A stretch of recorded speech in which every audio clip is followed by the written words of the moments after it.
Hello friends, welcome to Smile Cats. நம்ம விஜய் டிவியில் cook with Comali season 2 start பண்ணிட்டாங்க. நம்ம கேபிஒய் புகழ் கூட இருந்து குக் பண்ணுறவங்க தான் பவித்ரா லக்ஷ்மி. இவங்களுடைய பயோகிராஃபி பற்றி தான் நாம் இந்த வீடியோவில் பார்க்க போகிறோம். வீடியோக்குள்ளே போகிறதுக்கு முன்னாடி நம்ம சேனலை நீங்கள் சப்ஸ்கிரைப் பண்ணல அப்படின்னா சப்ஸ்கிரைப் பண்ணி வச்சுக்கோங்க. சப்ஸ்கிரைப் பட்டன் பக்கத்தில் இருக்க ஜாயின் பட்டனை கிளிக் பண்ணி உங்களுடைய சப்போர்ட்டை தாங்க. இப்போ வாங்க வீடியோக்குள்ளே போகலாம். பவித்ரா லக்ஷ்மி பார்த்தீங்கன்னா ஒரு Indian actor and model. Pavithra Lakshmi June 16, 1994 Coimbatore தமிழ்நாட்டில் தான் வந்து பிறந்திருக்காங்க. ஸோ அவங்க பார்த்தீங்கன்னா அல்வேனியா கோயம்புத்தூர் ஸ்கூலில் தான் பார்த்தீங்கன்னா அவங்களுடைய ஸ்கூலிங்கை வந்து முடிச்சிருக்காங்க. இது தொடர்ந்து பார்த்தீங்கன்னா 2010 அவங்களுடைய கெரியரை ஒரு டான்ஸராக ஸ்டார்ட் பண்ணியிருக்காங்க, அதுவும் நம்ம விஜய் டிவி. ஸோ அந்த டைமில் பார்த்தீங்கன்னா நம்ம விஜய் டிவியில் உங்களில் யார் அடுத்த பிரபுதேவா ரியாலிட்டி ஷோ நடந்துச்சு. ஸோ அதில் டான்ஸராக வந்திருந்தாங்க.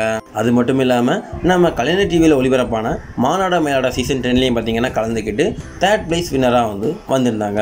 ஸோ இதுக்கப்புறம் பார்த்தீங்கன்னா மாடலிங்கில் அவங்களுடைய கவனத்தை செலுத்தினாங்க. ஸோ அதனால பார்த்தீங்க அப்படின்னா 2015 மிஸ் மெட்ராஸ் அப்படிங்கிற டைட்டிலையும் வந்து அவங்க வின் பண்ணாங்க.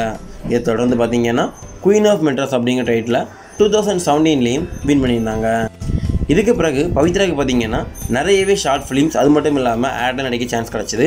ஸோ அவங்க முதல் முறை அறிமுகமான ஷார்ட் ஃபிலிம் என்னென்னு பார்த்தீங்கன்னா தமிழ் பைலட் ஃபிலிம் 2018 வந்து அவங்க அறிமுகமானாங்க. ஸோ இது கூடவே அவங்களுக்கு மூவிஸில் நடிக்க சான்ஸ் கிடச்சிது, அதுவும் மலையாளம் இண்டஸ்ட்ரியில்.